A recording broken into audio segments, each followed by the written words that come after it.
So hello guys, nag-snow ngayon dito pero maliit lang.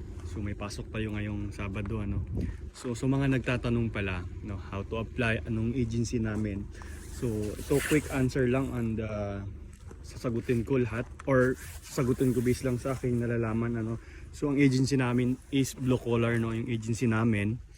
And tumatanggap pa sila galing sa Pinas. So unfortunately hindi sila tumatanggap galing sa Pinas. Ang kinukuha lang nila ay galing dito sa Europe na, nandito lang within Schengen country.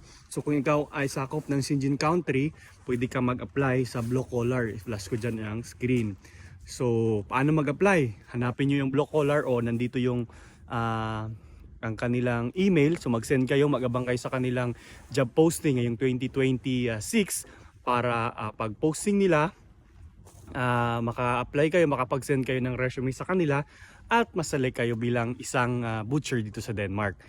And ano ang requirements? Siyempre, ang kailangan lang naman talaga doon ay ang TRC normally and also yung passport mo. Kasi kapag nandito ka na sa Europe, basic na yan, may mga requirements ka na at mga certificate ka na. So sa mga nagtatanong kung meron bang kumukuha sila from Philippines outside Schengen country, pasensya na po wala. So yun lang, sana nasagot ko yung katanungan at peace out you. Ingat!